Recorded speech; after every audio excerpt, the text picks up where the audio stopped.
They just happen. They're part of the big moments that happen to all of us. The thing to remember with the apocalypse that's happening now is that it's as much about rebirth as it is about collapse. And when you're focusing on the things that are collapsing and falling apart, it's real easy to get frightful and fearful, isn't it? It's real easy to get stuck in what might happen and spend a whole lot of time juicing the reptilian brain on worry and fear, which we don't need an invitation for. Mine is always there, ready to work with me. But the truth reminds us that most of what happens to us are not in the Big Bang moments, not even in the things that are happening underneath, but how we live our everyday life and the details of everyday life and how we meet those details. That's when the apocalypse and the rubber of your spiritual teaching hits the road. Yes? How are you dealing with the everyday stuff of your kids and your wife and the bills and the taxes and the faxes and the stuff on the telephone that's waiting for you around the corner? How you meet and greet that, how you show up in those moments and bring mindful presence to those habit patterns has a huge effect on whether you'll be in revelation or you'll be in destruction and fear and doubt and guilt and shame and blame again. That choice will always be given to us. That's how we show up in this moment. Right now, the unity movement is going through an apocalypse, and it's happening right now. The whole unity movement is doing what we're doing.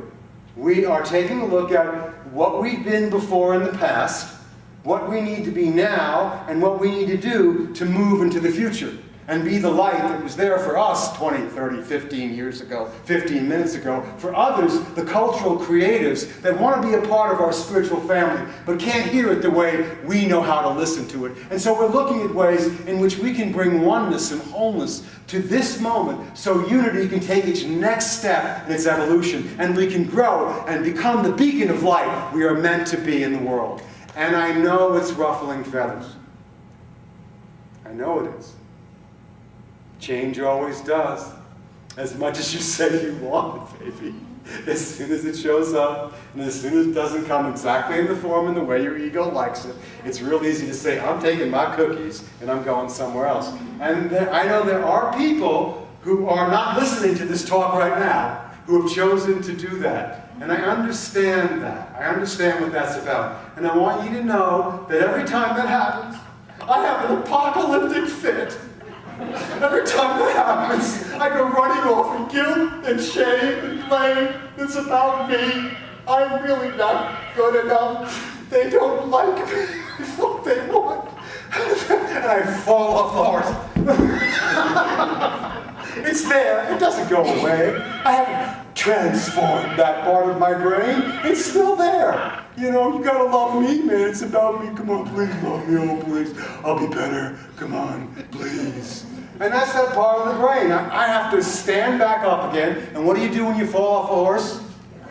You say, get right back up on it again. Get back up on it again. And say, okay, I get what this is. There's some things that I can learn from what I'm being told. But the truth is, it's change. And for every 50 people that have left the church I've been at, 60 generally sometimes on a good day come back. And even those who've left come back. Change always challenges people. And it's difficult to give up your position because we have a vested interest in that position. We believe it is the final truth. I don't know whether we're going to accept or reject this, but I do know we have to move forward. I do know we can't stay the way we are. I do know we have a great mission in this world and in this community and in this town. And if we don't come up with how to do it here, who else is going to? If it isn't going to be us, who's it going to be? And if it isn't going to be now, well, what is it going to be? You know, I want to keep it my little social club and everything. No, it's got to move forward. We have to move forward. So I look at not a revolution, but an evolution. That's what we're involved with. An evolution of growing consciousness, where we become what we're meant to be, where we take all those obstacles to the awareness of that presence and let ourselves shine right through it and even go through those difficult times when we're being challenged and we don't like those changes. And we come back to the present moment and we say, okay, what do I need to learn from this and what is this about? Do I need to keep falling off this horse Do I need to keep, every time something happens, go off in my usual thought, word, deed, habit pattern? Do I need to do that? Or can I just take a moment? On a good day, now this is not today, but some days, pull back on the reins and go, whoa, whoa, whoa, whoa, whoa, whoa, whoa, whoa, whoa, whoa. I cannot be all things to all people. I can only to my own self be true. And that's all I can ever do. And I do the best that I can. And that's all I can do. God, help me see what I'm not seeing, hear what I'm not hearing, and know what needs to be known in this moment. And not be afraid to embrace the change that's in front of us and all around us. So let's just take a moment to look at our lesson summation. As you go through your own apocalyptic fits, you probably had one this morning, didn't you? Now I know you. One of you had an apocalyptic fit in here. Let's have show of hands. How many had an apocalyptic fit this morning already? All right, there you go. So here's where we get the help. Here's where we go, whoa, down, slow down. Well, let's take a look at my own lesson summation. Isn't that ridiculous? Apocalypse comes from the Greek word that literally means a revelation, a lifting of the veil, where we see things as they really and truly are. To see things as they are, we have to see ourselves where we're at right now. If you want to get to I am that I am, you've got to be real about what is right now and be open to seeing that. One, the apocalypse happens in our own lives all the time. There is the slow and gradual apocalypse, the change that happens so slowly we're not even aware it's happening, but then it pops up in a primary moment and then we get to practice. Point number 3. Sometimes the apocalypse comes as a big bang moment. Everybody washes the banana and we all get it. But I don't think that's going to happen because my version of what it is to get it is just my version. And it may not mean what everyone needs to learn from it. And I also believe that this planet is a multi-level schoolroom. And it'll always be that way.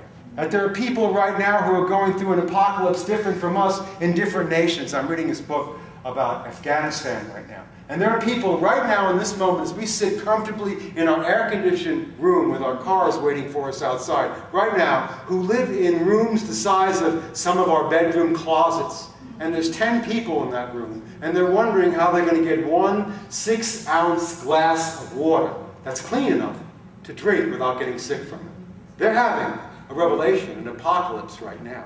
This is a multifaceted schoolroom. Is it going to always be the same for all of us? I don't think it will be. What I think is happening, and I think why it's so obvious that it's speeding up, is that any one morning I can sit down in front of my iMac computer and get the news of every wonderful and terrible thing that happened in the last 24 hours. And it can seem like, oh my God, I can't believe this much is going on. Well, that's what's going on right now. Things are happening very fast. I am aware there are people living in a closet looking to get some water to drink in Afghanistan because it's right there in front of me. So I get the opportunity to be a world citizen, to embrace oneness, to not just have it good for me, but work on how I can make it work for everybody else as well. So we become a world citizen, a citizen of oneness, where what's going on over here and over there affects me right here where I am now. I'm grateful for that. And it is speeding things up. And I notice that my cause and effect relationship with myself happens quickly. And if I start to fumble and fall, I get the results of my choices very quickly. It comes right back, right in my face, very quickly and goes, what are you doing? Why are you doing this? You've done this before already. Hello, it's time to wake up. It's time to ask for help. Okay. It's important to remember that the apocalypse is as much about rebirth as it is about breakdown. Often things in our lives have to break down before something new can be born. And we're seeing a lot of breakdown now. But I want to implore us who do this work not to spend a lot of time soaking in the doom and gloom information of the world that we live in. You need to take a break from it. It's one thing to be informed.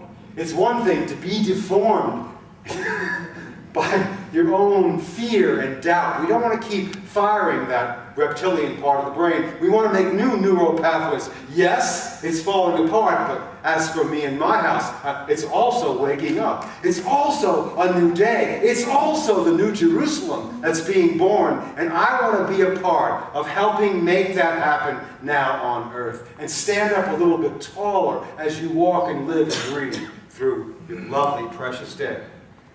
So we're all going to get the t-shirt. I guarantee it. I survived 2012. I thrived during 2012. If you stay alive in the teachings, you will be.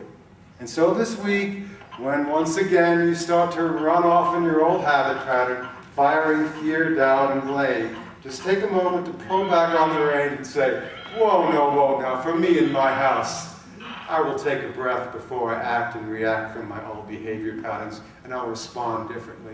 And when you're not able to do that, crying out loud, love yourself. Just stroke yourself and say, oh, there you go, doing that again, my little darling sweetheart. It's okay. You're loved. It's okay.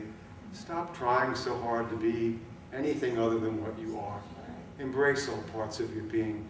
Love yourself because you're already perfect, no matter what's going on, just as you are. May you awaken. Together we will, and we are. Bless you. Namaste.